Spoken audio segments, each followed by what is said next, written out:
अभी मंगल के गोचर का वीडियो गया है। कर्क राशि में मंगल नीच के हो रखे हैं, राइट। और उसके ऊपर मैंने वीडियो डाला है कि कर्क राशि के मंगल का ये गोचर सभी के लिए किस प्रकार से रहेगा। आज हम कर्क राशि में जब मंगल नीच के होते हैं तो ऐसा कौन सा प्रारब्ध कर्म होता है, और गोचर में मतलब ट्रांजिट में ऐसा कौन सा प्रारब्ध कर्म एक्टिवेट होता है उसके बारे में समझने वाले हैं।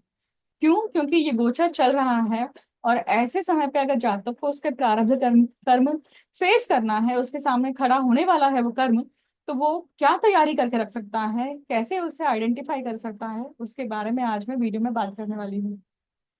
कर्क राशि क्या है? कर्क राशि जल तत्व की राशि है, चौथे भाव में पड़ती है कालपुरुष कुंडली में। और मंगल यहाँ पे नीच के होते हैं। हालांकि चौथे भाव के मंगल जो है वो भूमि पुत्र मतलब भवन कारक होते हैं। मतलब जिस जातक के पत्रिका में चौथे भाव का मंगल होगा उसका निश्चित ही अपना घर होगा ही होगा। उसका अपनी खुद की नाम के जमीन उसकी जीवन में कभी ना कभी होगी ही होगी। उसका घर खुद का होगा ही होगा। उसका खुद की वास्तु होगी ही होगी मरने के पहले। परंतु जब ये नीच का आता है, मतलब कर्क राशि का नीच का मंगल चौथे भाव में आता है, इसका अर्थ क्या हुआ? या किसी भी भाव में है आपके पत्रिका में, इसका अर्थ क्या हुआ?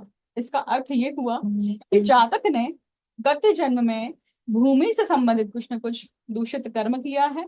मतलब भूमि से संबंधित लोगों को फंसाना, लोगों को गलत डील करना, गलत जमीन लेकर देना, या किसी जमीन से या किसी वास्तु से या कोई भी भूमि के टुकड़े पर अगर सही प्रकार की वो, मान लीजिए अगर वहां पे स्मशान है और वो बेचना है किसी को, तो झूठ बोलकर बेचना, मतलब सामने वाले के साथ में दगा करना, उसके साथ में धोखा करना, या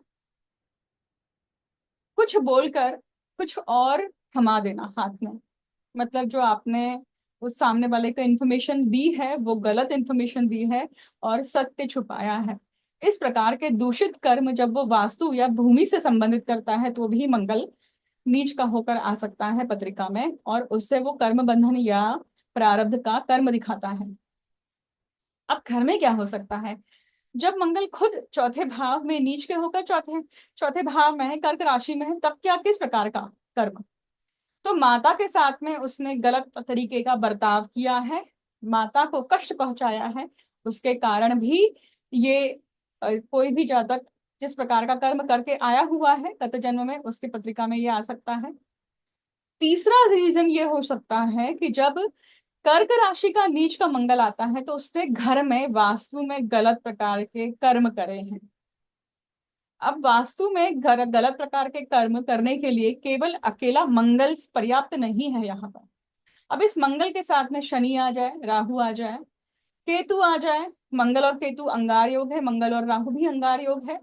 एक अंगार योग ऐसा है जो भभकने वाला है, जो एक्सट्रोवर्ट आसपास सब कुछ जला देने वाला है।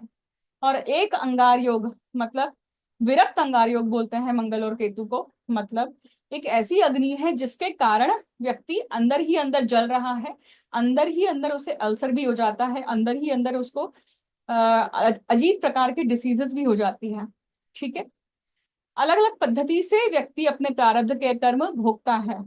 मानसिक रूप से मतलब चिंता के रूप से, आर्थिक रूप से मतलब पैसों का नुकसान, और अंत में आता है शरीर, मतलब शरीर के रूप से भोगता है, मतलब शरीर रोग के रूप से।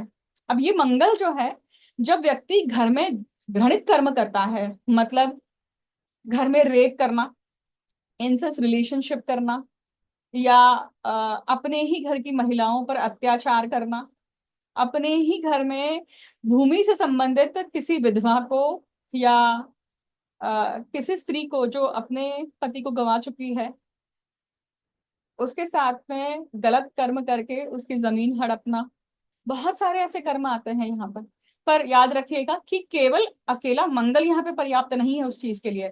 परंतु मंगल इस प्रकार के कर्म को अकेला भी दिखा सकता है अगर उसके साथ में दूसरे क्रुएल ग्रह मतलब अशुभ ग्रहों की युति या कंजंक्शन या फिर दृष्टिपात होता है तो भी, राइट।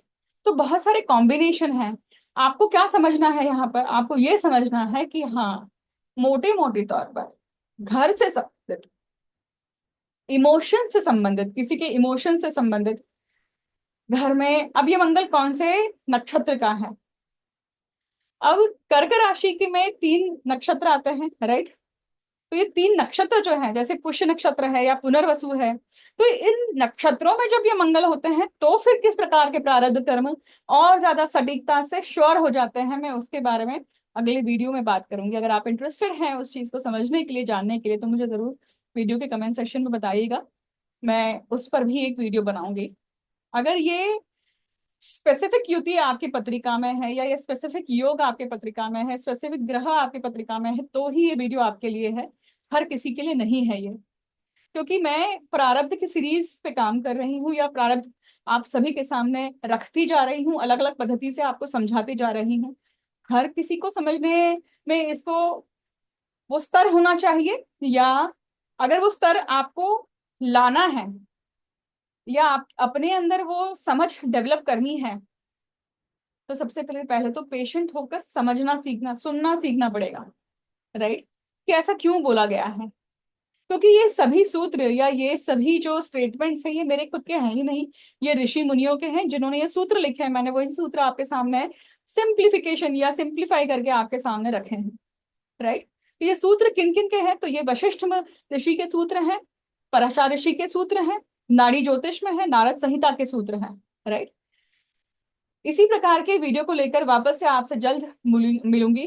आपको ये वीडियो पसंद आता है, आपके आसपास घर में, आपके फ्रेंड्स एंड फैमिली में अगर किसी की पत्रिका में ये कॉम्बिनेशन है और उसके जीवन में कुछ बुरा होने से पहले उसको आप सचेत कर सकते हैं, तो जरूर किसी अच्छे नाड़ी ज्योतिष या जो प्रारब्ध को या फिर जो पास्ट लाइफ को देखते हैं ऐसे ज्योतिषी से मिलिए और निदान ढूंढिए कि इसके ऊपर काम कैसे करना चाहिए। ठीक है? Thank you so much. हर हर महादेव, जय माता।